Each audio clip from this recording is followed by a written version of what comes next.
A gente fala que ele é a nossa rocha, a gente fala que ele é o nosso escudo, mas tem que entender que tem uma dimensão habitável para que eu permaneça seguro. Não adianta eu andar onde eu quero e dizer que Deus é minha rocha. Vocês estão entendendo?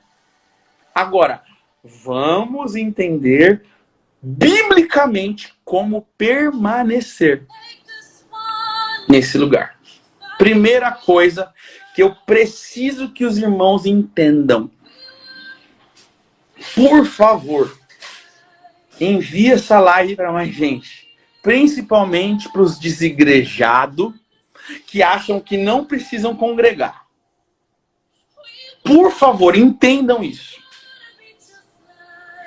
Igreja vai ter gente safada e sem vergonha? Vai.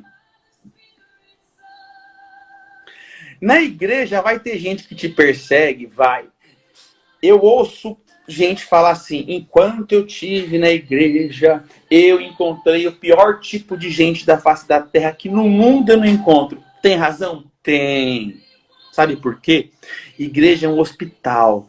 É o lugar de doente. Por isso que você tá lá e eu tô lá. É isso. Agora entendam, desigrejados. Tô falando com aqueles aqui. Deus está falando comigo aqui que tem pessoas que não congregam e acham que não precisam congregar. Porque tem Jesus. Olha só, a gente não está falando debaixo de suas asas? Se eu conectar esse texto debaixo das suas asas, quando Jesus citou esse termo, Jerusalém, você que persegue os profetas. Jerusalém, você que os mata apedrejados. Quantas vezes eu os quis reunir. Quantas vezes eu quis que vocês fossem unidos, como uma galinha que acolhe os seus pintinhos debaixo das suas asas. E você não aceitou. Entenda uma coisa, queridos. Quando o Senhor nos coloca debaixo das asas dele, nós vamos ficar quentinho, protegidos lá embaixo, mas um junto com o outro. Vocês estão entendendo? E olha, a palavra fala que o ferro afia o outro. É um amigo que afia o outro. Vai ter gente ruim? Vai. Vai ter gente podre? Vai. Vai ter gente que fede no meio? Vai. Mas entenda uma coisa. Quando Deus trouxe destruição para a terra em forma de água, é muito profético. A arca representa a igreja, que estava escondida, era um mistério. A igreja só veio nascer lá no Pentecostes. A igreja só veio nascer quando Jesus morreu na cruz. Ninguém conhecia a igreja, mas o próprio Deus profetizou a igreja com a arca. Só quem estava na arca foi salvo do dilúvio. As águas representam o pecado e o mundo, o espírito das águas. Vocês entendem? Quem estava na arca foi salvo. Uma outra coisa que a gente precisa entender, na Bíblia, 3 vezes, na lei de Moisés, depois em Josué, é citado cidade de refúgio. Tudo, gente, no Velho Testamento, ele não pode ser anulado. Ele é uma sombra, como diz em Colossenses, em Hebreus, né? De que a lei é uma sombra do que viria. O que é uma sombra? Sabe quando você coloca a mão assim? Na terra as pessoas só veriam a sombra, mas não veriam a mão. No Novo Testamento, elas estão vendo o que é a mão. A mão de Deus, a graça é ver a mão de Deus cobrindo. No Velho Testamento, elas só viam a sombra. Por isso que a Bíblia fala sombra. O que eu quero dizer? A lei do Velho Testamento é só uma sombra, um vislumbre do que aconteceria. E tem uma história de cidades de refúgio, lá onde os homicidas seriam guardados. Assassinos seriam guardados. Sabe o que representa assassino hoje? Aquele que comete pecado. Amados, só tem um jeito de ser restaurado, liberto e curado.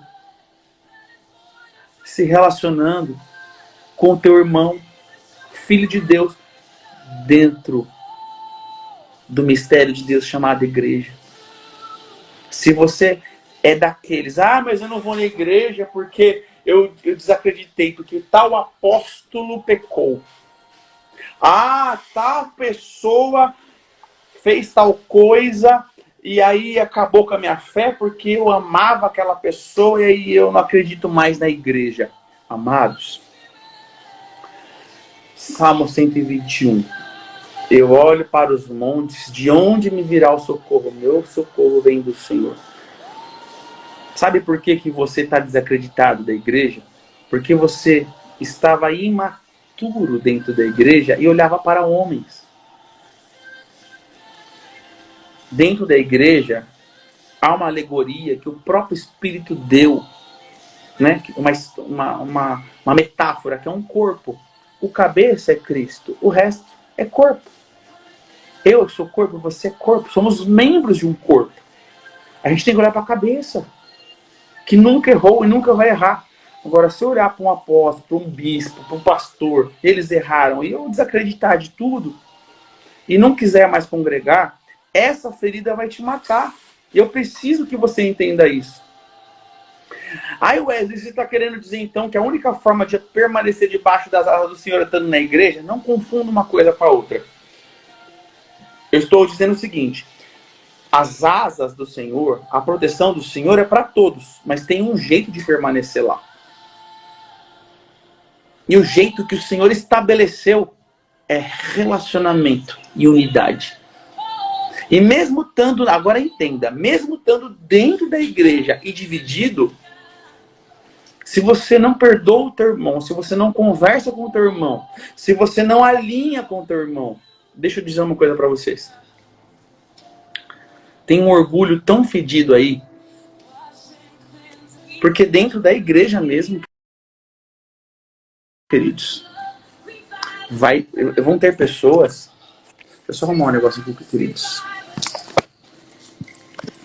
Dentro da igreja, diz a palavra que tem joio, não tem? Peraí, pessoal, que a minha bateria tá acabando e eu não coloquei para carregar. Isso é um problema.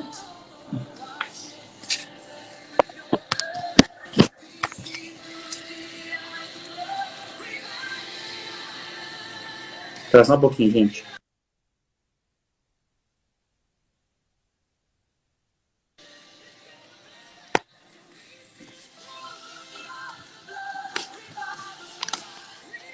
Minha bateria tá acabando, gente. Só um minutinho, tá? E pessoas que estão dentro da igreja e não se mantêm unidas, voltou o som, né? E não se mantêm unidas, elas terão um problema. Elas serão cobradas pelo Senhor.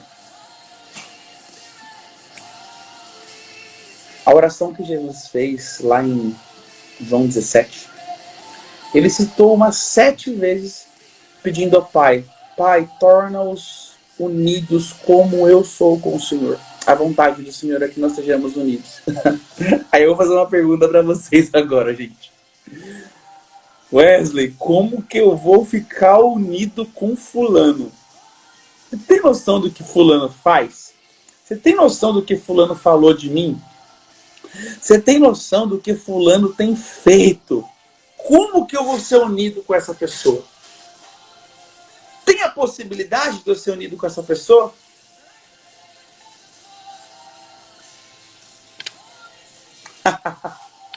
Aí eu vou te falar uma coisa.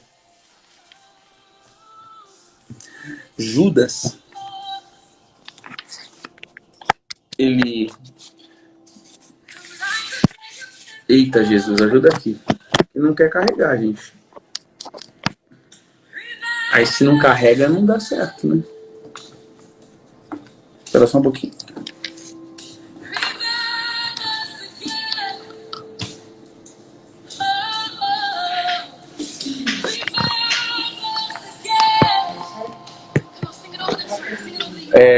Problemas de Agora vai carregar, né, gente? Se ligar na tomada. Pronto, agora foi. Pronto, desculpa, gente. Aí você vai falar pra mim, mas o Wesley, você tem noção do que fulano é, do que ele fez? Jesus esteve com Judas. Até o último momento, Jesus sabia quem era Judas. Na ceia, Judas estava. Eu não vou permanecer nisso, porque eu falo em muitos outros lugares, em outras lives, ok? Mas assim, eu estou falando de duas coisas. Pessoas desigrejadas, que acham que não precisam congregar. Entendam uma coisa. A arca era uma metáfora, só uma metáfora do que é a igreja hoje. Então, Jesus é o Deus da igreja. Quem não está na igreja está no mundo. E Jesus não é o Deus do mundo. Esse mundo aqui tem um príncipe. Vocês estão entendendo? Ai, mas eu não preciso estar na igreja. Eu tenho Jesus no coração. Entendam. Quem é o cabeça da igreja? É Jesus. Jesus é o cabeça do mundo? Não, é o cabeça da igreja. A igreja é a arca. Amém?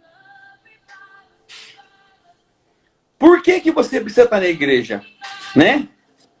É assim, ó, conhecereis a igreja vos libertará. Não, é Jesus, é verdade. Porém, é na igreja que você vai ter relacionamentos que vão te melhorar.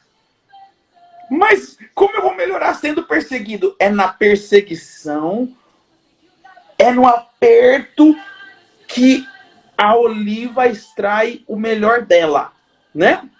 A azeitona, quando ela está sendo apertada, que sai o óleo. Vocês estão entendendo? É na perseguição, é na prova, é você sendo humilde nos relacionamentos, é você considerando o seu irmão mais alto, melhor, que você é aprovado pela eternidade. Porque o humilde herdará a eternidade. É dentro da igreja que você mostra que é parecido com Jesus. E eu não posso continuar nisso agora porque eu tenho outras coisas para falar. Mas a primeira coisa que eu entendo nesse texto aqui de Mateus 23, 37. Ó, Jerusalém, você que mata. Ah, como eu quis te reunir. Reunir. Como uma galinha reúne os seus pintinhos debaixo de suas asas. Amém? Então, se você está sendo perseguido pela igreja, eu posso falar isso porque eu fui e sou perseguido. Enquanto eu não entendi que era a graça de Deus, entendam isso. Enquanto eu não entendi que era a graça de Deus toda a perseguição que eu estava sofrendo, eu não tive paz. Até o dia que eu li tanto a palavra, me veio a revelação. Meu Deus, é a graça de Deus.